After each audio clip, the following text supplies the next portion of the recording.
Hello students, welcome to chemistry mate YouTube channel. আশা করি তোমরা সবাই ভালো রয়েছো এবং তোমাদের প্রিপারেশনও খুব ভালোই চলছে। তবে কেউ কেউ বেশ চিন্তায় রয়েছো তোমাদের ফার্স্ট সেমিস্টারের এক্সাম নিয়ে। তো এখানে বলে রাখি, তোমরা যারা কেমিস্ট্রি মেট চ্যানেলে প্রথম থেকেই জুড়ে রয়েছো, তোমরা জানো আমরা এই চ্যানেলে চ্যাপ্টার ওয়াইজ প্রত্যেকটা চ্যাপ্টার থেকে এমসিকিউ ভিডিও আপলোড করেছি। আর একটা মডেল সেট 1ও ডিসকাস অলরেডি হয়ে গেছে। তো এখনও তোমরা যারা আগের ভিডিওগুলো দেখোনি, অবশ্যই ভিডিওগুলো দেখে নাও, তাহলে তোমরা একটা কনসেপ্ট বা ধারণা পেয়ে যাবে কিভাবে বা কোয়েশ্চেনগুলো আসতে চলেছে, কোয়েশ্চেন প্যাটার্ন কেমন হতে পারে সেই বিষয়ে একটা ধারণা তোমরা পেয়ে যাবে। ঠিক আছে, তাহলে চলো মডেল সেট 2 স্টার্ট করা যাক। ফার্স্ট কোয়েশ্চেন কি আছে? একটি ধাতব ক্লোরাইডের বাষ্প ঘনত্বের মান দেওয়া আছে। যদি ধাতুটির অক্সাইডে 53% ধাতু থাকে, তবে ধাতুটির পারমাণবিক ভর কত হবে সেটা নির্ণয় করতে হবে। তাহলে দেখো, প্রথমে আমাদের বাষ্প ঘনত্ব দেওয়া আছে। বাষ্প ঘনত্ব থেকে আমরা কি জানি? আণবিক গুরুত্ব সমান 2 গুণিতক বাষ্প ঘনত্ব। তাহলে আণবিক গুরুত্ব কত হবে? 66 × 2। এটা কি? ক্লোরাইডের বাষ্প ঘনত্ব, মানে ক্লোরাইড যৌগের বাষ্প ঘনত্ব। ক্লোরাইড যৌগের আণবিক গুরুত্ব। ক্লিয়ার? ক্লোরাইড যৌগের বাষ্প ঘনত্ব দেওয়া আছে, তাই ক্লোরাইড যৌগের আণবিক গুরুত্ব আমরা নির্ণয় করে ফেললাম। এবার কি করব? যদি ধাতুর অক্সাইডে 53% ধাতু থাকে, তাহলে এই যে 53% ধাতু রয়েছে, তাহলে এইটাকে আমরা কাজে লাগাবো। তাহলে মোট যদি 100% হয়, সেখান থেকে 53% ধাতু বাদ চলে গেল, থাকলো কি 47%। এবার আমরা এটাকে সব গ্রামের রেসপেক্টে নেব, তাহলে সব হয়ে যাবে গ্রাম। অর্থাৎ যদি ওই ধাতুর একটা অক্সাইড থাকে 100 গ্রাম, তার মধ্যে 53 গ্রাম রয়েছে ধাতু, 47 গ্রাম রয়েছে অক্সিজেন। তো আমরা এটাকে কাজে লাগিয়ে এইভাবে লিখতে পারি, 47 গ্রাম অক্সিজেনের সঙ্গে যুক্ত হয় কত গ্রাম? 53 গ্রাম ধাতু। তাহলে 8 গ্রামের সঙ্গে আমরা নির্ণয় করতে পারি। ঠিক আছে, কেন 8 গ্রামের সঙ্গে নির্ণয় করলাম? তুল্যাঙ্ক ভার নির্ণয় করব বলে। তা এখান থেকে কত পাওয়া যাবে? এখান থেকে ক্যালকুলেশন করলে তোমরা দেখতে পাবে এখান থেকে ভ্যালু আসবে 9 পয়েন্ট সামথিং আসবে ভ্যালু। তো ক্যালকুলেশন তোমরা করে ফেলবে, কত আসবে? 9.0 সামথিং এরম আসবে। তো আমি 9.0 এই গ্রামটাই নিয়ে নিলাম। এবার কি করব? তাহলে এটা কি পাওয়া গেল? ধাতুর তুল্যাঙ্ক ভার ই, মানে ইকুইভ্যালেন্ট ওয়েট অফ মেটাল, কত? 9 পয়েন্ট সামথিং গ্রাম। ওকে, তো এবার দেখো, ধাতুটির পারমাণবিক ভর নির্ণয় করতে হবে। আমরা কি জানি? পারমাণবিক ভর A/V সমান তুল্যাঙ্ক ভার ই। কিন্তু এখানে ধাতুটির পারমাণবিক ভর দেওয়া নেই। তাহলে আমরা মনে করতে পারি ধাতুটির পারমাণবিক ভর m। তা এইবারে দেখো, যেহেতু ক্লোরাইড, আমরা এভাবে লিখতে পারি MClX। এটি ক্লোরাইডের সংকেত। এটা কি সংকেত? কিসের? ক্লোরাইড। সংকেত কিসের? ক্লোরাইডের। কেন এরম লিখলাম আশা করি বুঝতে পেরেছো। ক্লোরিনের -1 আর ধাতু আমরা +X ধরে নিয়েছি, মানে আমরা ধরলাম ধাতুর যোজ্যতা কত? +X, আর ক্লোরিনের -1, এটা তো জানি। আর ধাতুর এবার আমরা কি মনে করব? পারমাণবিক গুরুত্ব। ধাতুর পারমাণবিক গুরুত্ব কত? পা গুরুত্ব সমান মনে করলাম m। তাহলে এবার দেখো, এখান থেকে আমাদের কি কাজে লাগাতে হবে? পারমাণবিক গুরুত্ব m প্লাস ক্লোরিনের কত জানি? 35.5। কতগুলো আছে? x সংখ্যক ইন্টু x। এইটা সমান কত হবে? এই যে এটা মাল্টিপ্লাই করলে কত হবে? 132। বলো এটা তোমাদের এই ইকুয়েশনটা তৈরি করা পর্যন্ত এটা তোমাদের মাথায় এসেছে কিনা? ঠিক আছে, এটা যদি এসে যায় তারপরে দেখো, এবার আমরা একটা কাজ করি, ধাতুর পারমাণবিক ভর কত নিয়েছি m, ডিভাইডেড বাই যোজ্যতা কত নিয়েছি x, তাহলে ইকুয়াল টু ই। ঠিক আছে, তাহলে এখান থেকে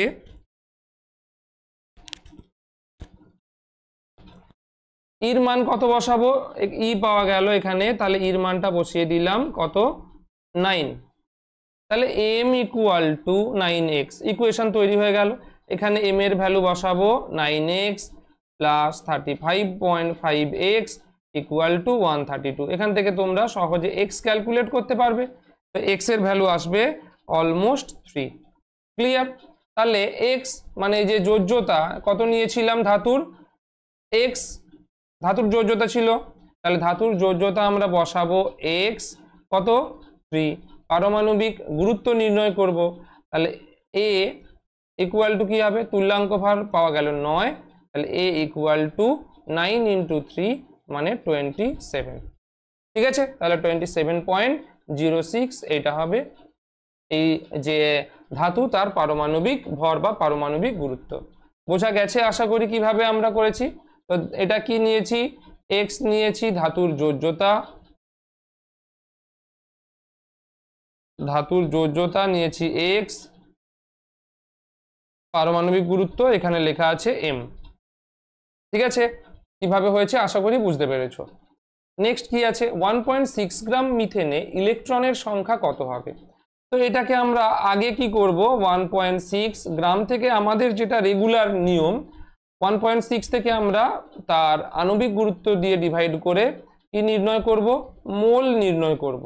তাহলে 0.1 মোল পাওয়া গেল, এর সঙ্গে অ্যাভোগাড্রো সংখ্যা মাল্টিপ্লাই করব 022 ইন্টু 10 টু দি পাওয়ার 23। কেন, তাহলে এটা কিসের সংখ্যা পাওয়া যাবে, অণুর সংখ্যা, অণুর সংখ্যা মানে CH4, তাহলে 0.1 মোল CH4 অণুর সংখ্যা কত হবে এইটা। এবার ইলেকট্রনের সংখ্যা দেখো CH4, একটা কার্বনে কতগুলো ইলেকট্রন আছে, কার্বনের পরমাণু ক্রমাঙ্ক যদি 6 হয়, ইলেকট্রন সংখ্যা কতগুলো হবে, 6 হবে। হাইড্রোজেনের 1 4টে আছে, মানে টোটাল 6 প্লাস 4 মানে 10 হবে টোটাল ইলেকট্রনের সংখ্যা। তাহলে এখানে অণুর সংখ্যা পাওয়া গেল, অর্থাৎ এক অণু CH4 কতগুলো ইলেকট্রন, 10টি ইলেকট্রন। তাহলে এটা কি হবে, into 10, 0.1 into 6.022 into 10 to the power 23 into 10, 10 আর 0.1 1 হয়ে যাবে, তাহলে এখান থেকে অ্যান্সার কি হবে, 6.022 ইন্টু 10 টু দি পাওয়ার 23, এটাই হবে অ্যান্সার। ক্লিয়ার? আসি নেক্সট কোয়েশ্চেন, প্যাশেন সারিতে n এর মান, এটা থেকে একটা তোমাদের কোয়েশ্চেন আসতে পারে। তো প্যাশেন সারিতে কি কি সারি ছিল আমরা জানি, লিম্যান, লিম্যান, বামার, প্যাশেন, ব্র্যাকেট, কুন্ড, কুন্ড আর হামফ্রে, হামফ্রেস, এইগুলো ছিল।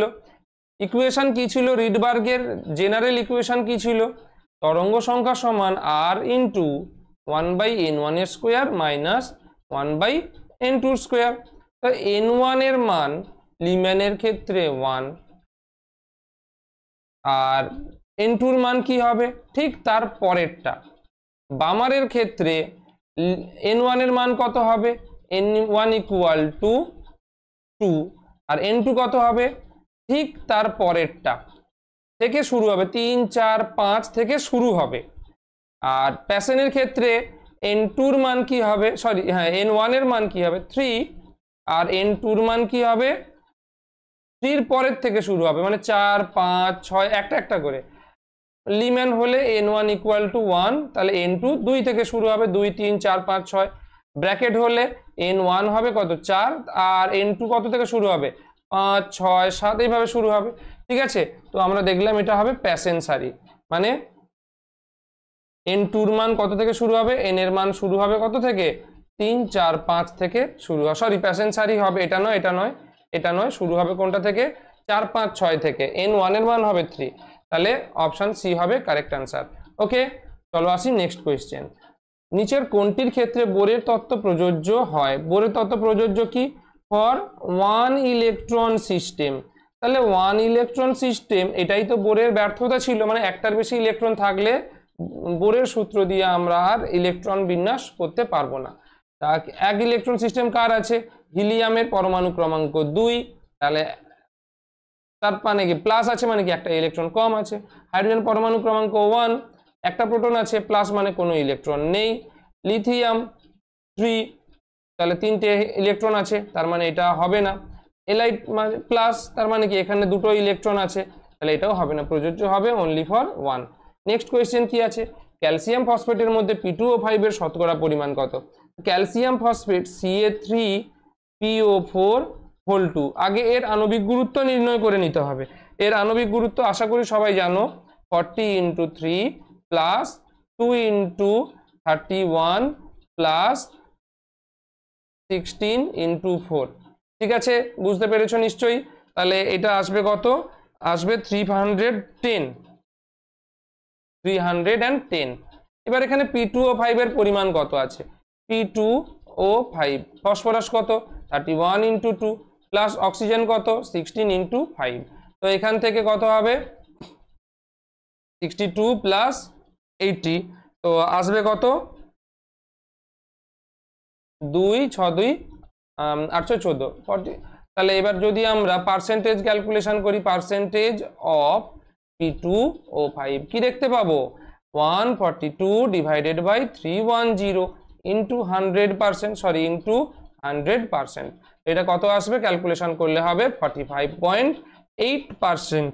এটা ক্যালকুলেট করলে হবে 45.8%। অপশন বি হবে কারেক্ট। চলো নেক্সট।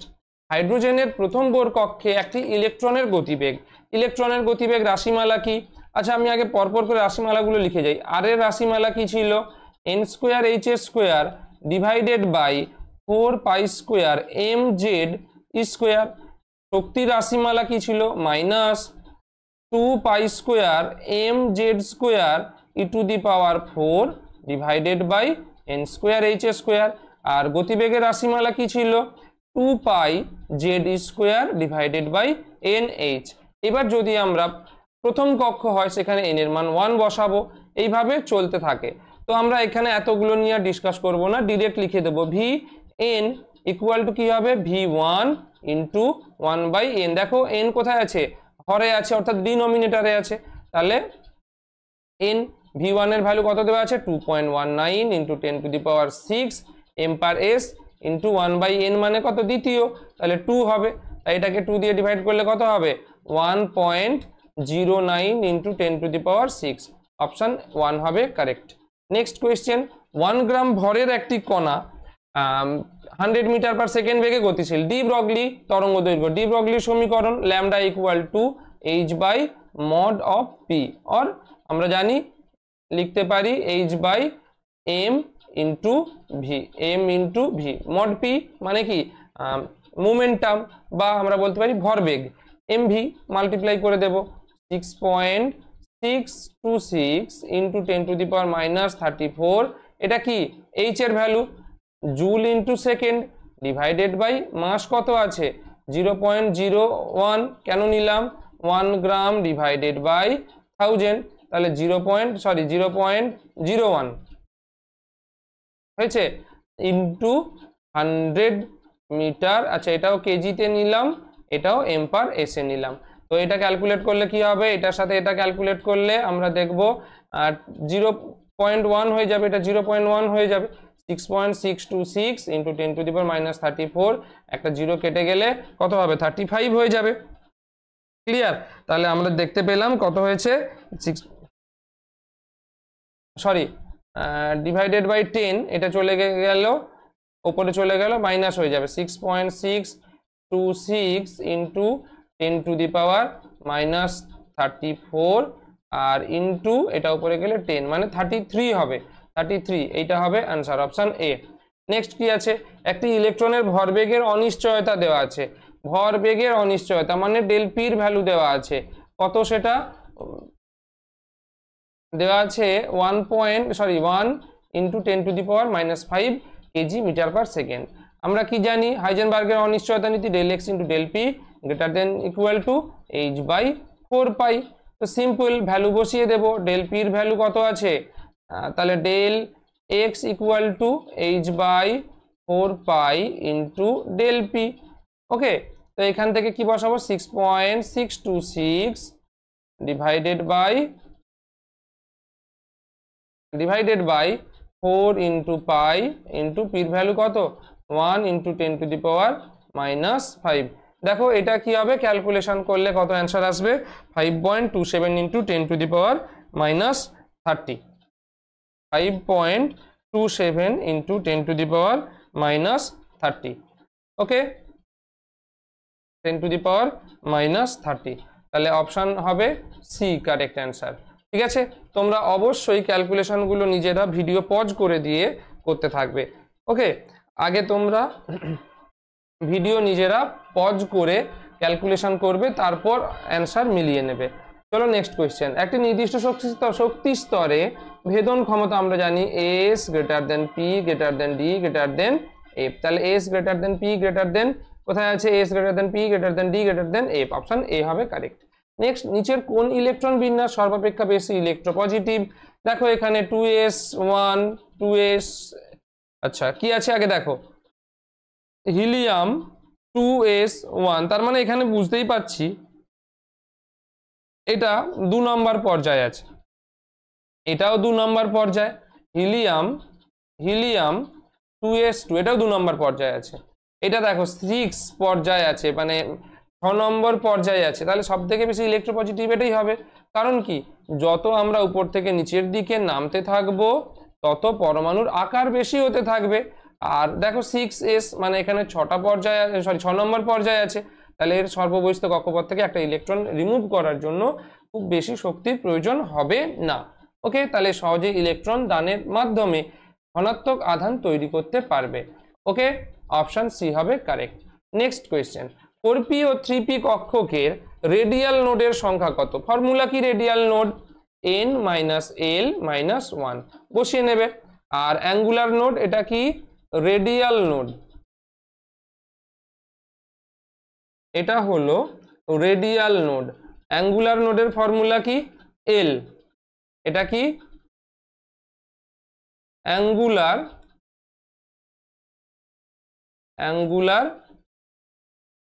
নোড। ঠিক আছে, তো এল এর ভ্যালু এখানে দেখো n-l কি করে বসাবো, 4 আছে মানে 4, আর দেখো এল এর ভ্যালু যদি 0 হয় তাহলে হবে এস, এল এর ভ্যালু যদি 1 হয় হবে পি, এল এর ভ্যালু যদি 2 হয় হবে ডি, এল এর ভ্যালু 3 হলে হবে এফ। ঠিক আছে, তাহলে এখানে দেখো এল এর ভ্যালু কত হবে, এন এর ভ্যালু তো এইটা, এই যে সংখ্যাগুলো এন এর ভ্যালু কত লিখলাম 4 মাইনাস এল এর ভ্যালু কত, পি আছে, পি এর জন্য হবে 1, তাহলে 1 মাইনাস 1, তাহলে কত হবে 4 মাইনাস 2 মানে 2। তাহলে অপশন এটাই আছে, প্রথমে 4p 2, 3p কত হবে 3 মাইনাস পি আছে 1 মাইনাস 1, এখানে হবে 1। ঠিক আছে, তো তাহলে পেয়ে গেলাম অপশন সি হবে কারেক্ট। আসি নেক্সট কোয়েশ্চেন, হোমোনিউক্লিয়ার অণুতে সমশক্তি সম্পন্ন আণবিক কক্ষক দুটি হলো। দেখো আগে এমও আমি লিখে দিই শক্তি স্তরগুলো কি হয়, সিগমা 1s, তারপর আচ্ছা নিচ থেকে লিখে আসছি সিগমা 1s, তারপর থাকে সিগমা স্টার 1s, তারপর থাকে সিগমা 2s, তারপর থাকে সিগমা স্টার 2s, তারপর কে থাকে সিগমা 2pz, তারপরে থাকে পাই 2px এবং পাই 2py, তার উপরে থাকবে pi star 2px equal to pi star 2py, তার উপর থাকবে সিগমা স্টার 2pz। দেখো কিভাবে অরবিটালগুলো ফর্ম করছে সেটা এখন তো দেখানো সম্ভব নয়। যদি তোমাদের জানার ইচ্ছে থাকে তাহলে অবশ্যই তোমরা কমেন্ট সেকশনে জানাবে, আমি তোমাদের জন্য ভিডিও করে দেব।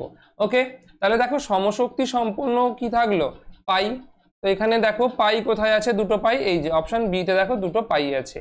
ক্লিয়ার, চলো নেক্সট কোয়েশ্চেন, NOS এবং ক্লোরিনের ইলেকট্রন আসক্তির ক্রম। ইলেকট্রন আসক্তি আমরা জানি সর্বাধিক ইলেকট্রন আসক্তিকে ক্লোরিন হবে। আর তারপরে কি আছে, আচ্ছা আগে সাজিয়ে নিই, নাইট্রোজেন, অক্সিজেন, তার নিচে সালফার, এখানে ফ্লুরিন, এখানে ক্লোরিন, তাহলে সর্বোচ্চ ক্লোরিন, তারপর কি হবে সালফার। এগুলো ব্যতিক্রম, অক্সিজেনের সালফার, ক্লোরিনের ইলেকট্রন আসক্তি বা electron affinity more than fluorine, ফ্লুরিনের থেকে বেশি, সালফারের ইলেকট্রন আসক্তি অক্সিজেনের থেকে বেশি, এগুলো এক্সেপশন আছে। তাহলে সালফার, তারপর অক্সিজেন, তারপর নাইট্রোজেন। তাহলে এখানে ইলেকট্রন আসক্তির সঠিক ক্রম কি হবে, ক্লোরিন সালফার, কোথায় আছে chlorine sulphur, chlorine sulphur oxygen nitrogen, chlorine sulphur oxygen nitrogen, option A হবে কারেক্ট। চলো নেক্সট কোয়েশ্চেন, নিচের কোন মৌলটি তৃতীয় আয়নীভবন এনথালপি সর্বোচ্চ। তৃতীয় আয়নীভবন এনথালপি, আগে ইলেকট্রন বিন্যাস জানতে হবে। ইলেকট্রন বিন্যাস যদি আমরা জানতে পারি তাহলে খুব সহজে এই আয়নীভবন এনথালপি বা ইলেকট্রন আসক্তির প্রশ্নগুলো আমরা সহজেই উত্তর করতে পারবো। দেখো ম্যাগনেসিয়াম, বেরিলিয়াম, বোরন আর অ্যালুমিনিয়াম, প্রথমে কে আছে বেরিলিয়াম, তার নিচে কে আছে ম্যাগনেসিয়াম, এদিকে কে আছে বোরন, তারপর আছে অ্যালুমিনিয়াম। এবার একটু ইলেকট্রন বিন্যাস লিখে দেব, 1s2, বেরিলিয়ামের কত হাইড্রোজেন, হিলিয়াম, লিথিয়াম, বেরিলিয়াম, তাহলে 4, 1s2, 2s2, ম্যাগনেসিয়ামের কত 12, 1s2, 1s2, 2s2, 2p6, 3s2, clear. আর বোরন কত 1s2, 2s2, 2p1, অ্যালুমিনিয়াম একই 1s2, 2s2, 2p6, 3s2, 3p1। ওকে, দেখো তৃতীয় আয়নীভবন বিভব, তার মানে আগে দুটো করে ইলেকট্রন আমি বাইরে বের করে দিই, তারপরে দেখা যাবে। তাহলে এর কি থাকবে, পড়ে থাকবে কি 1s এ দুটো, এর কি পড়ে থাকবে 2p6 এ 6, এর কি পড়ে থাকবে 2s এ একটা, এর কি থাকবে 3s এ একটা। বলা হচ্ছে সর্বোচ্চ মানে কোনখান থেকে, মানে কোন মৌল থেকে ইলেকট্রন নির্গত করা বা ইলেকট্রন বের করে দেওয়া বেশি শক্তির প্রয়োজন হবে। দেখতেই পাচ্ছ এস আবার 1s, মানে একদম নিউক্লিয়াসের কাছেই থাকবে, এখান থেকে যদি ইলেকট্রন বের করতে হয় অনেক বেশি শক্তি প্রয়োগ করতে হবে। তো অ্যান্সার হবে অপশন বি। ক্লিয়ার হয়েছে আশা করি। আচ্ছা এখানেও হতো, কিন্তু দেখো 2p6 এর থেকে 1s অনেকটাই নিউক্লিয়াসের কাছে। ঠিক আছে, চলো এবার নেক্সট কোয়েশ্চেন, নিচের কোনটি SO3 এর সর্বনিম্ন শক্তিযুক্ত। সর্বনিম্ন শক্তিযুক্ত মানে কি, কোনটা সব থেকে বেশি স্টেবল। তাহলে দেখো এখানে কি দেওয়া আছে, সালফাইড SO3 মূলকের লুইস ডট স্ট্রাকচার দেওয়া আছে। তো লুইস ডট স্ট্রাকচার দেখো কিভাবে দেওয়া আছে, প্রথমে আমরা কি হিসেব করব ইলেকট্রন।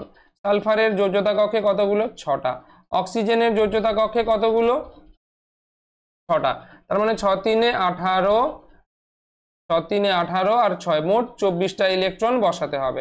দেখা যাক এখানে কতগুলো আছে, 1 2 3 4 5 6 7 8 9 10 11 12 13 14 15 16 17 18 19 20 21 22 23 24, 24 আছে। এখানেও দেখো 4 2 6 8 14 6 20 4 24, সব জায়গাতেই আমার মনে হয় এখানেও 8 8 8 8 সব জায়গাতেই 24 করে ইলেকট্রন আছে। এইবার দেখতে হবে কার শক্তি সর্বনিম্ন। একটু দেখি যদি এই স্ট্রাকচারগুলোর দিকে একটু আমরা লক্ষ্য দিই, কি দেখতে পাবো, সালফারের দেখো যোজ্যতা কক্ষে কতগুলো থাকে 6টা থাকে, 6টা থাকে, কিন্তু এখানে কতগুলো আছে 1 2 3 4। আমরা ফর্মাল চার্জ ক্যালকুলেট করতে পারি, ফর্মাল চার্জ যোজ্যতা কক্ষে কতগুলো থাকে 6 মাইনাস শেয়ার পেয়ার, মানে কতগুলো ইলেকট্রন পেয়ার শেয়ার করে, কতগুলো ইলেকট্রন শেয়ার করেছে 1 2 3 4 5 6 7 8, 8 divided by 2 2 minus lone pair 1 2 সালফারের কোনো লোন পেয়ার নেই, তাহলে 0, তাহলে কি হবে 6 মাইনাস 4 মানে 2, তাহলে সালফারের অক্সিডেশন নাম্বার কত হবে এখানে বা ফর্মাল চার্জ +2। অক্সিজেনের একই রকম ভাবে এখানে পাবো 0, এখানে পাবো -1, এখানে পাবো -1, এখানে পাবো -1, এখানে পাবো 1 2 3 4 5, এখানে পাবো +1, এখানে পাবো -1 -1 -1 -1, এখানে পাবো 1 2 3 4, তার মানে এখনো দুটো +2। তো দেখো একটা জিনিস আশা করি দেখতে পাচ্ছ, প্রত্যেকটা স্ট্রাকচারে প্লাস মাইনাস অর্থাৎ চার্জ ডেভেলপ করেছে, কিন্তু এখানে আমরা কোনো রকম চার্জ দেখতে পাবো না। 1 2 3 4 5 6 অর্থাৎ সালফারের যোজ্যতা কক্ষে 6টা থাকে, এখানে 6টাই রয়েছে। অক্সিজেনের যোজ্যতা কক্ষে 1 2 3 4 5 6 6টা থাকে, 6টাই রয়েছে। এটা হবে কি আনচার্জড, বাকিগুলো চার্জড। এটা কি আনচার্জড, তাই এটা কি হবে আনচার্জড বা প্রশম, তাই এটা কি হবে সব থেকে বেশি স্থায়ী হবে। ঠিক আছে, সেই তুলনায় অন্যান্যগুলো কম স্থায়ী হবে। তাহলে অপশান ডি হবে সর্বনিম্ন শক্তিযুক্ত বা সর্বোচ্চ স্থায়ী। নেক্সট, XeO4 অণুতে নিঃসঙ্গ ইলেকট্রন জোড় সংখ্যা এবং সংকরায়ন অবস্থা। তাহলে এখান থেকে সংকরায়ন অবস্থা কিভাবে নির্ণয় করব, এটা খুব ইম্পর্টেন্ট তোমাদের এক্সামের জন্য। Hybridization H equal to formula কি, হাফ অফ যোজ্যতা কক্ষের ইলেকট্রন কার, কেন্দ্রীয় পরমাণুর। এখানে কেন্দ্রীয় পরমাণু কি আছে, জেনন। আমরা জানি নিষ্ক্রিয় মৌলের যোজ্যতা কক্ষে কটা ইলেকট্রন থাকে, 8, প্লাস একযোজী পরমাণুর সংখ্যা। একযোজী বললে সবসময় মনে রাখতে হবে ফ্লুরিন, ক্লোরিন, ব্রোমিন, আয়োডিন, আর এই 4 জনের সাথে আর একজন হাইড্রোজেন। এটা আমাদের মনে রাখতে হবে। এরা হচ্ছে কি মোনোভ্যালেন্ট বা একযোজী পরমাণু। কতগুলো আছে এখানে, তাহলে 4টে। মাইনাস ক্যাটায়ন, কোনো চার্জ এখানে নেই, তাহলে 0। প্লাস অ্যানায়ন, কোনো চার্জ এখানে নেই, তাহলে কি দেখব, হাফ ইন্টু 12 মানে 6 বা sp3d2। সংকরায়ন পেলাম sp3d2। কোনোগুলোই নেই, কোনোটাই নেই, শুধু অপশান এটাই হবে কারেক্ট। তবু আমি লোন পেয়ার কিভাবে ক্যালকুলেট করতে হয় দেখিয়ে দিচ্ছি। হাইব্রিডাইজেশন মাইনাস x মানে একযোজী পরমাণুর সংখ্যা, মাইনাস d মানে দ্বিযোজী পরমাণুর সংখ্যা। তো দেখো এখানে হাইব্রিডাইজেশন কত হয়েছে, 6।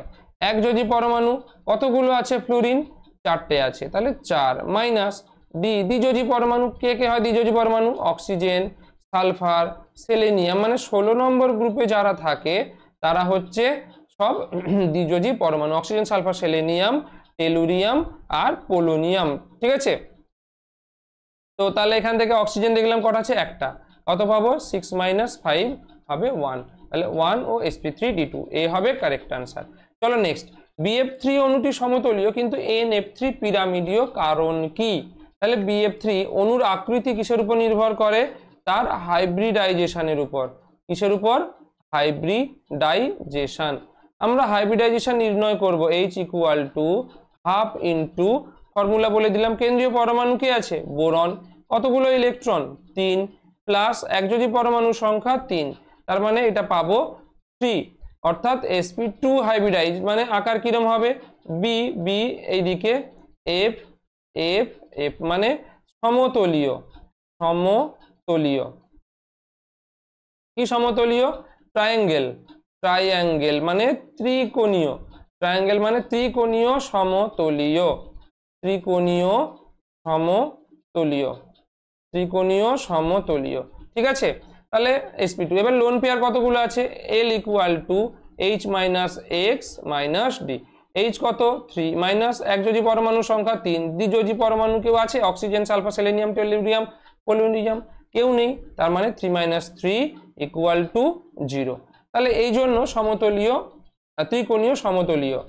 NF3 দেখবো এবার, NF3 কেন্দ্রীয় পরমাণু নাইট্রোজেন, তাহলে হাইব্রিডাইজেশন হবে H equal to half into nitrogen কত, 5, প্লাস একযোজী পরমাণু দেখো ফ্লুরিন আছে 3টে, -0 প্লাস 0, ক্যাটায়ন অ্যানায়ন কিছু নেই, তাহলে এটাও হবে কত, সংকরায়ন অবস্থা 4, মানে sp3। sp3 হলে কিরম হয়, n, এইভাবে হয় জানি আমরা, এটা চতুস্তলকীয়, সুষম চতুস্তলক বা টেট্রাহেড্রাল। টেট্রাহেড্রাল, ঠিক আছে। তাহলে নাইট্রোজেন দেখো ফ্লুরিন ফ্লুরিন ফ্লুরিন। এবার আমরা আসি lone pair, L equal to hybridisation 4, minus একযোজী পরমাণু কতগুলো আছে, 3, মাইনাস দ্বিযোজী পরমাণু নেই, 0, তাহলে লোন পেয়ার একটা। দেখো এফ এফ এফ, আর এই যে একটা থাকছে এখানে লোন পেয়ার অবস্থান করবে, ক্লিয়ার। তাহলে এর যে আকৃতি, এর আকৃতি কি হবে, পিরামিডের মতো। এটাই বলেছে NF3 পিরামিড। কেন, এখানে নিঃসঙ্গ ইলেকট্রন জোড় নেই, কিন্তু NF3 তে নিঃসঙ্গ ইলেকট্রন জোড় বর্তমান। ঠিক আছে, তাহলে অপশন ডি হবে কারেক্ট। নেক্সট কোয়েশ্চেন, স্থির চাপ ও উষ্ণতায় কি বলেছে, হিলিয়াম গ্যাসের ব্যাপনের হার নিম্নোক্ত গ্যাসগুলির কোনটির ব্যাপন হারের 4 গুণ। তো ব্যাপন হার আমরা কি জানি, দেখো এমসিকিউ, আমি একটু সহজেই বলে দিচ্ছি। আর এ কি হবে, inversely proportion with 1/√of MA, মানে ব্যাপন হার আণবিক গুরুত্বের বর্গমূলের ব্যস্তানুপাতিক। এখানে যদি আমরা এইভাবে লিখি RHE ডিভাইডেড বাই আর এখানে কি আছে প্রথমে CO2, তাহলে CO2 √of কি হবে, নিচে থাকবে হিলিয়াম, তার মানে কত 4, ওপরে থাকবে কত 44। একই রকম ভাবে আমরা ইকুয়েশন যদি তৈরি করতে থাকি হিলিয়াম আর CO2, কি দেখতে পাবো, সরি CO2 নয়, এটা আছে SO2 কত হবে, SO2 হয় 64, SO2 32 32 64, মানে এটা 64 ডিভাইডেড বাই 4, তাহলে দেখো 16, মানে আসবে কত 4, অর্থাৎ RHE ইকুয়াল টু কি হবে, আর SO2 এর 4 গুণ, ব্যাপন হারের 4 গুণ কোনটা হবে, SO2। সহজে পেয়ে গেলাম। একই রকম ফর্মুলা ব্যবহার করে তোমরা বাকিগুলো ক্যালকুলেট করে দেখবে। ওকে, চলো আমি নেক্সট কোয়েশ্চেনে আসি। N2 গ্যাস অপেক্ষা NH3 গ্যাসকে সহজে তরলে পরিণত করা যায়। তাকে N2 কে সহজে পরিণত করা যায়। এখানে দেখো AB, এটা কি, এ আমরা জানি, এ কি জানি, চাপ সংশোধন, আর এ কি জানি, সরি বি কি জানি, বি হচ্ছে আয়তন সংশোধন। এটা কি, আয়তন সংশোধন বা মেনলি গ্যাসের আয়তন, আর এটা কি, চাপ সংশোধন। এটাই তো। দেখো যে গ্যাসকে সহজে তরলে পরিণত করা যাবে, তার মানে কি, তার ক্ষেত্রে এর মান অনেক বেশি হবে, মানে যত চাপ সংশোধন, যত বেশি চাপ প্রয়োগ করা যাবে তত সহজে তরলে পরিণত হবে। আর বি হচ্ছে, বি কি, আয়তন, বি এর মান যত বেশি হবে আয়তন তত বেশি হবে। এবার ভাবো, যার বি এর মান যত বেশি হবে, মানে যার আয়তন বেশি হবে, তাকে কি আমরা চাপ প্রয়োগ করলে তত বেশি সংকুচিত করতে পারবো? তোমরা বলবে নিশ্চয়ই না, সংকুচিত করা যাবে না। কেন যাবে না? তার আয়তন তো অনেক বেশি। তাহলে সব যদি আমরা অপশনগুলো দেখি, আমি আর যাচ্ছি না, কি হবে, NH3 এর ক্ষেত্রে NH3 এর মান বেশি, কিন্তু বির মান N2 অপেক্ষা কম। ঠিক আছে, মানে এইটা হবে, এর মান যদি বেশি হয় সহজে তরলে পরিণত করা যায়, সহজে তরলে পরিণত করা যায়, পরিণত করা যায়। বির মান যত বেশি হবে, আচ্ছা বির মান যত কম হবে তত সহজে তরলে পরিণত করা যায়, তরলে পরিণত করা যায়। হয়েছে? তাহলে এখানে এটা কি হবে, N2 এর মান অপেক্ষা কম হবে। চলো নেক্সট কোয়েশ্চেন, তাহলে অপশন বি হবে কারেক্ট। এবার আসি নেক্সট কোয়েশ্চেন। Na Mg2+Al3+ ক্যাটায়নগুলির ধ্রুবায়ন ক্ষমতা। ধ্রুবায়ন ক্ষমতা কিসের উপর নির্ভর করবে? ধ্রুবায়ন ক্ষমতা মানে ফাই এর value charge divided by radius. তাহলে চার্জ ডিভাইডেড বাই রেডিয়াস, দেখো চার্জ যত বেশি হবে তত বেশি ধ্রুবায়ন ক্ষমতা বৃদ্ধি পাবে, আর রেডিয়াস যত বেশি হবে, মানে আকার যত বাড়বে তত ধ্রুবায়ন ক্ষমতা কম হবে। দেখো চার্জ অ্যালুমিনিয়ামের সব থেকে বেশি, তাহলে ধ্রুবায়ন ক্ষমতা সব থেকে বেশি হবে। অ্যালুমিনিয়ামের ধ্রুবায়ন ক্ষমতা সব থেকে বেশি, তারপর ম্যাগনেসিয়াম, তারপর সোডিয়াম, তাহলে অপশন সি হবে কারেক্ট। ঠিক আছে, অপশন সি হবে কারেক্ট অ্যান্সার। চলো নেক্সট কোয়েশ্চেন। একটি আয়নীয় যৌগের জালক শক্তি কিসের উপর নির্ভর করবে? তো জালক শক্তি আমরা কি জানি, জালক শক্তি lattice energy L, sorry lattice energy U, কি হবে, এটাও একই, চার্জ ডিভাইডেড বাই রেডিয়াস। মানে আধানের যত বেশি হবে, আধানের পরিমাণ যত বেশি হবে তত, আধানের পরিমাণ বেশি হলে তত ল্যাটিস শক্তির মান বেশি হবে, আর আধানের ব্যাসার্ধ যত বেশি হবে তত ল্যাটিস শক্তির মান কম হবে। তাহলে আধানের মান ও আধানের আকারের উপর, আয়নের আধান ও আকারের উপর, এই দুটো হবে। চলো নেক্সট কোয়েশ্চেন। কোনো ষড়ভুজাকার বা ঘনকাকার, ষড়ভুজাকার HCP হলে বা HCP বা CCP হলে বলেছি তোমাদের এটা কেলাস কি ধরনের হবে? এফসিসি একক কোষ হবে। ঠিক আছে, এফসিসি একক কোষ হবে, যেখানে কণার সংখ্যা কত হয়? 4। তাহলে কণার সংখ্যা যদি 4 হয় তবে চতুস্তলকীয় ও অষ্টতলকীয় ফাঁকের সংখ্যা কত হবে? চতুস্তলকীয় ফাঁকের সংখ্যা কি হয়? 2n সংখ্যক হয়, আর অষ্টতলকীয় ফাঁকের সংখ্যা হয় n। তো চতুস্তলকীয় ফাঁকের সংখ্যা হবে 2n আর অষ্টতলকীয় হবে n। অপশন এ হবে কারেক্ট। চলো নেক্সট। ক্ষারীয় দ্রবণে বিক্রিয়ার সময় H2O2 নিম্নলিখিত যৌগগুলির কোনটিকে জারিত করে? K3 FeCN6, MnSO4, Ag2O, K2Cr2O7। তো যাক, দেখো এখানে আমাদের এই বিক্রিয়াগুলো একটু দেখে রাখতে হবে। মানে সাধারণত H2O2 কি করে? MnSO4 কে MnO2 তেই জারিত করে, MnO2 তে জারিত করে। আর বাকি এই যে তিনটে রয়েছে এগুলো সব কি? বিজারণ হবে, বিজারিত করবে। K3Fe মানে পটাশিয়াম ফেরিসায়ানাইডকে কিসে জারিত করবে, কিসে বিজারিত করবে? K4FeCN6 ফেরোসায়ানাইডে বিজারিত করবে। Ag2O কে Ag সিলভারে বিজারিত করবে। পটাশিয়াম ডাইক্রোমেটকে Cr3+ বিজারিত করবে। কেবলমাত্র MnSO4 কেই জারিত করবে। ঠিক আছে, MnO2 তে জারিত করে। তাহলে অপশন হবে বি। ঠিক আছে, চলো নেক্সট। 50.8 গ্রাম NaCl এ উপস্থিত একক কোষের সংখ্যা কত হবে? দেখো, একক কোষের সংখ্যা নির্ণয় করতে গেলে আমাদের কি জানতে হবে? যে একক কোষের সংখ্যা কত হবে বা একক কোষটি কি ধরনের হবে। প্রথমে তো আমাদের নির্ণয় করতে হবে 58 গ্রাম NaCl মানে কত মোল NaCl। প্রথমে আগে আমরা এটা নির্ণয় করব। 50.8 গ্রাম ডিভাইডেড বাই 58.5। কেন নিয়েছি? NaCl এর কত? 23, আর ক্লোরিনের কত? 35.5। এগুলো কি সব অ্যাটমিক মাস বা পারমাণবিক গুরুত্ব। তাহলে যোগ করলে কত হবে? 58.5 সমান, এখান থেকে আমরা ক্যালকুলেট করলে পাবো 0.86 মোল। ঠিক আছে, এটা হলো কি 0.86 মোল NaCl। এবার 1 মোল যে কোনো অণুতে, 1 মোল যে কোনো পদার্থের মধ্যে অণুর সংখ্যা কত? অ্যাভোগাড্রো সংখ্যা। তাহলে এখানে আমরা অ্যাভোগাড্রো সংখ্যা দিয়ে মাল্টিপ্লাই করে দেব। ওকে, তাহলে আমরা যেটা পেলাম যে 50.8 গ্রাম NaCl এর মধ্যে অণু কতগুলো পাওয়া গেল? এই যে 0.86 ইন্টু অ্যাভোগাড্রো সংখ্যা। ক্লিয়ার হয়েছে তোমাদের কাছে? তারপর আমাদের কি নির্ণয় করতে হবে? একক কোষ। দেখো, NaCl কি ধরনের একক কোষ? এটা হচ্ছে কি ধরনের একক কোষ? এটা একটা স্পেশাল টাইপ FCC একক কোষ, স্পেশাল টাইপ FCC। এখানে কণার সংখ্যা কত হয়? এটা FCC স্পেশাল টাইপ। একে কি বলা হয়? Rock salt structure.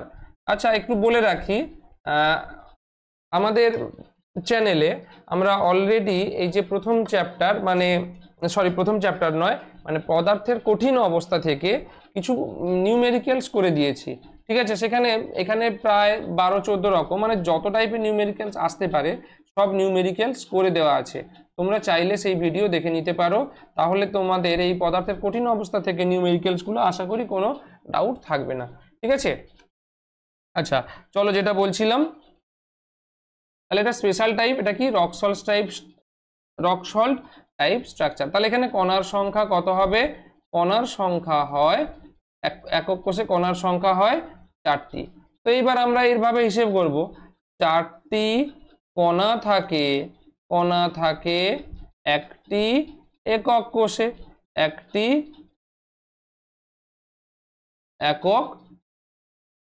কোষে, তাহলে একটি কণা থাকবে কত?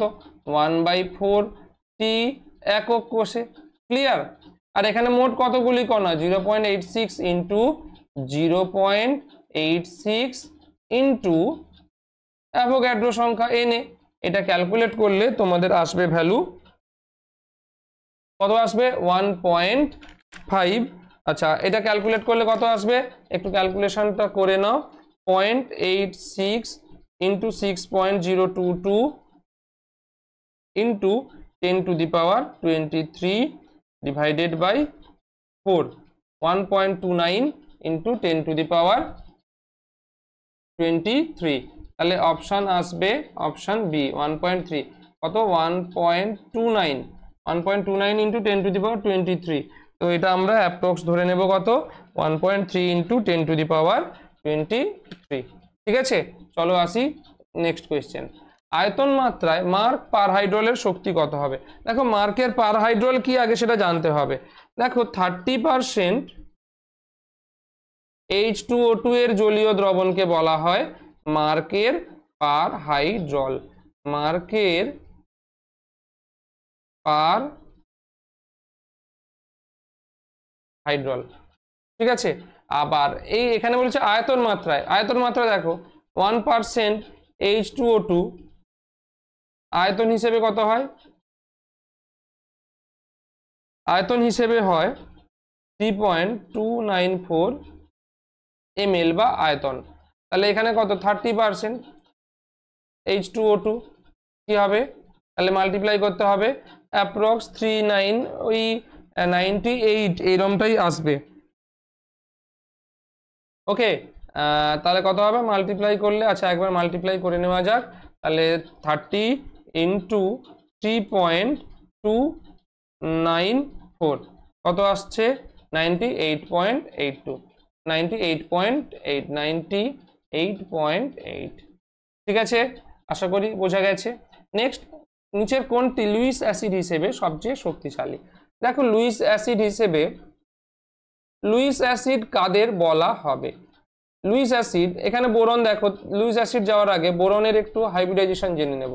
বোরনের ইলেকট্রন বিন্যাস কি, 1s2 2s2 2p1। এখানে এই যে যৌগগুলো সব ট্রাইহ্যালাইড যৌগে, বোরনের সংকরায়ন অবস্থা কত, sp2 একটা একটা একটা।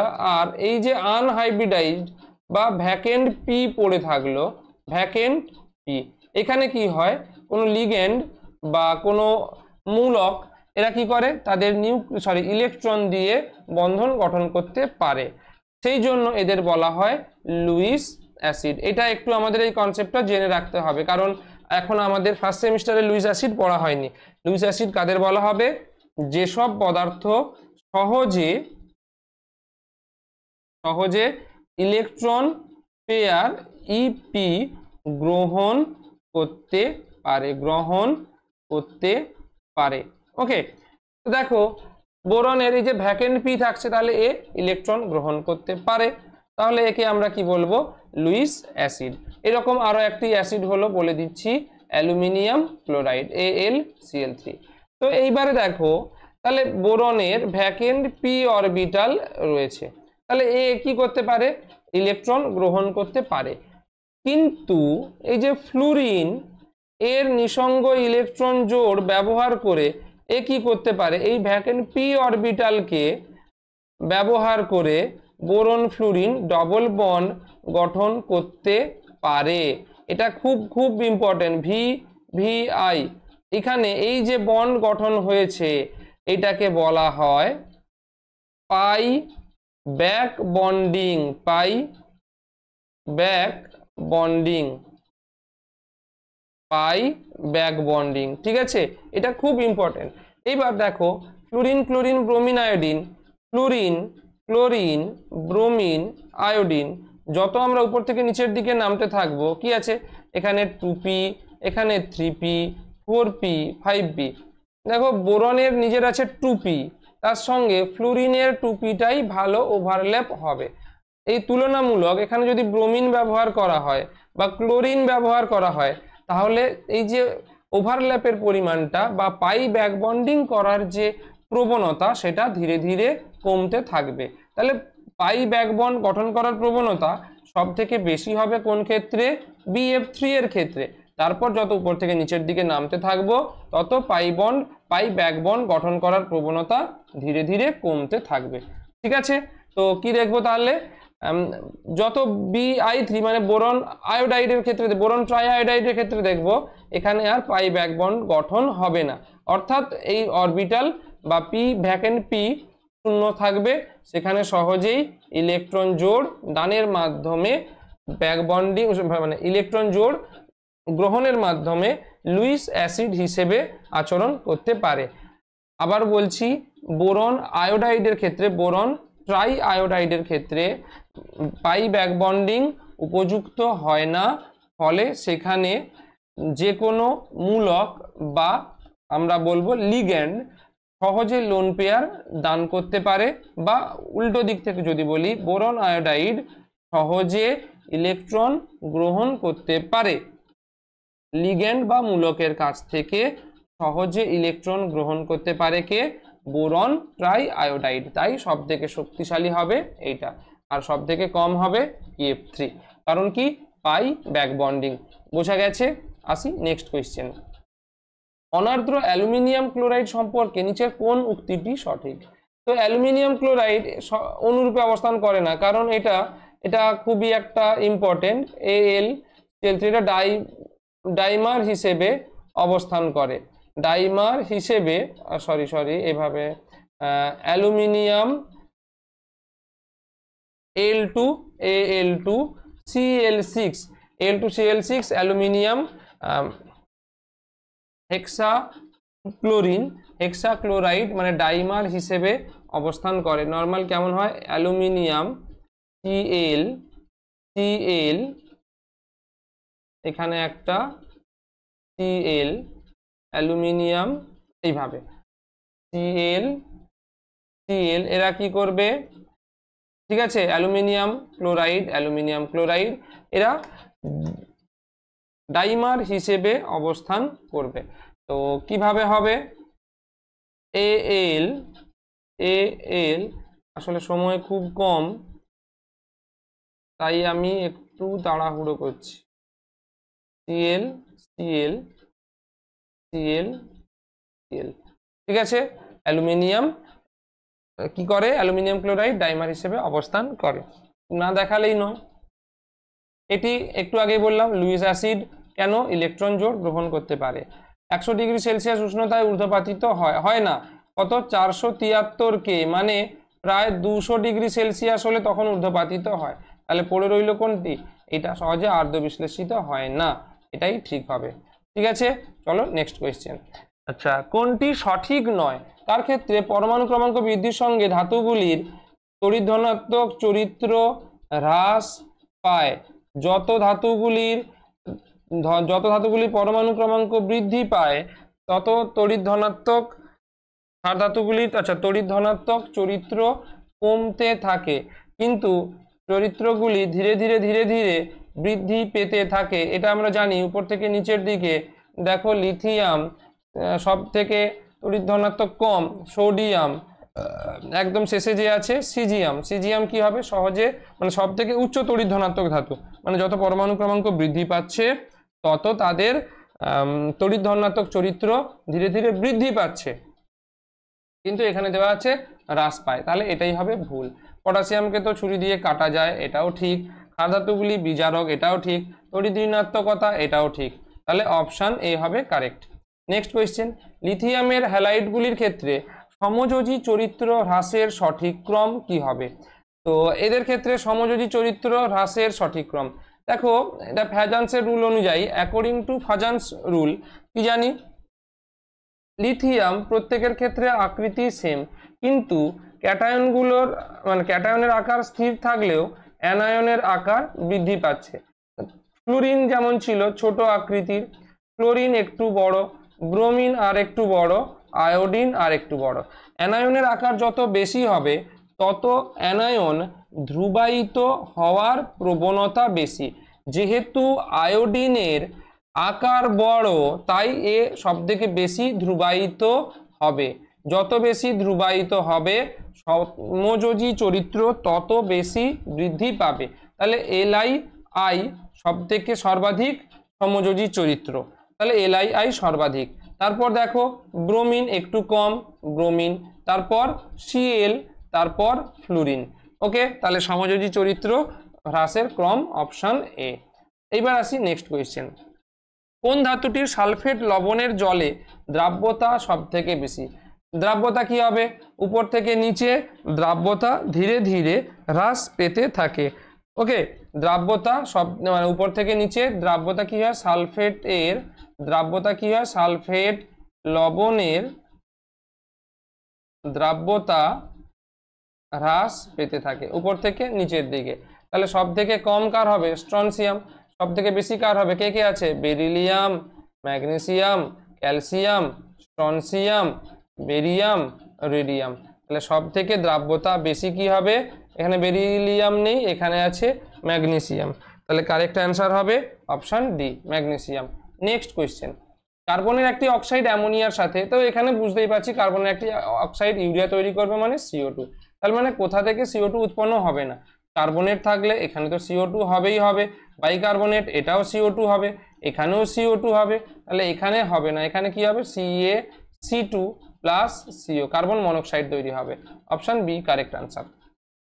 নেক্সট, কোনটি সঠিক নয়? সিলিকন অর্ধপরিবাহী, এটা তো ঠিক। আচ্ছা, কার্বোরান্ডাম সিলিকন কার্বাইড, এটাও ঠিক। সিলিকনকে প্রকৃতিতে মুক্ত অবস্থায় পাওয়া যায় না। কেন যায় না? এটা কার্বাইড অথবা সিলিকেট হিসেবেই পাওয়া যায়, মানে SiO2 অক্সাইড অথবা কার্বাইড হিসেবে, অক্সাইড অথবা কার্বাইড হিসেবে, অক্সাইড বা কার্বাইড হিসেবে প্রকৃতিতে থাকে। ঠিক আছে, আর মাইকা বা সিলিকাতেও অভ্রতে সিলিকন থাকে। তাহলে অপশন কোনটি সঠিক নয়? অপশন সি হবে কারেক্ট আনসার। ঠিক আছে, আর এগুলো সবই ঠিক। তাহলে আমাদের কারেক্ট আনসার কি? অ্যান্সার হবে option C. Next question. Group 13 মৌলসমূহের প্রথম আয়নায়ন এনথালপির ক্রম, এটা ভালো করে মনে রাখতে হবে, কারণ এখানে প্রচুর ব্যতিক্রম লক্ষ্য করা যায়। কি হয়? প্রথমে বোরন, তার থেকে বোরনের থেকে কম হচ্ছে অ্যালুমিনিয়াম, কিন্তু অ্যালুমিনিয়ামের থেকে বেশি হচ্ছে গ্যালিয়াম। কেন? এখানে ডি অরবিটাল প্রবেশ করে তাই। আবার গ্যালিয়ামের থেকে গ্যালিয়াম আবার ইন্ডিয়ামের থেকেও বেশি, মানে জেনারেল রুল ফলো করবে, কিন্তু আবার ইন্ডিয়ামের থেকে থ্যালিয়াম বেশি। কেন? এখানে এফ অরবিটাল প্রবেশ করে যায়। ওকে, এখানে এফ অরবিটাল প্রবেশ করে যায়। তাহলে অপশন হবে এ। এটা একটু ব্যতিক্রম, মনে রাখতে হবে, এটা VVI। ওকে, চলো নেক্সট। গ্রাফাইট নরম পিচ্ছিলকারক পদার্থ, গ্রাফাইটের এই অস্বাভাবিক আচরণের কারণ কি? এর আচরণের কারণ, গ্রাফাইটগুলো কেমন থাকে? হেক্সাগোনাল স্ট্রাকচার হিসেবে বজায় থাকে এইভাবে। সি, এ আবার কি করবে? আবার সি, আবার সি, এইভাবে, সি, এটা নয়, এইভাবে sp2 ত্রিকোণীয় সমতলীয়, দেখো sp2, এর উপর আরো একটা লেয়ার থাকবে এইরকম, এর উপর আরো একটা লেয়ার থাকবে এরকম, এবং মাঝে এরা পাই বন্ড দ্বারা আবদ্ধ থাকে। এটি আমাদের একটু মনে রাখতে হবে, চাপের প্রভাবে স্তরগুলি পিছলে যায়। অপশন এ হবে কারেক্ট অ্যান্সার। আমি এখন ডিটেলসে ডিসকাশন যাচ্ছি না। নেক্সট, K4 এফিসিয়েন্ট হল 6 এর সঙ্গে গাঢ় H2SO4 এর এবং লঘু H2SO4 এর। গাঢ় H2SO4 বিক্রিয়া ঘটালে কি তৈরি হবে? Carbon monoxide. আর লঘু H2SO4 হলে HCN। অপশন সি হবে কারেক্ট। নেক্সট কি আছে? আচ্ছা, আমাদের এই ছিল 35 কোয়েশ্চেন।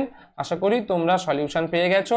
আচ্ছা, যদি তোমরা PDF চাও তো অবশ্যই আমাদের টেলিগ্রাম চ্যানেল জয়েন করবে। Telegram channel chemistry mate by Amitosh Das. Okay, যদি তোমরা এই ভিডিওর PDF পেতে চাও বা সলিউশনের PDF পেতে চাও, অবশ্যই তোমরা chemistry mate by Amitosh Das, এটা টেলিগ্রাম চ্যানেল, টেলিগ্রামে তোমরা জয়েন হতে পারো। ওকে।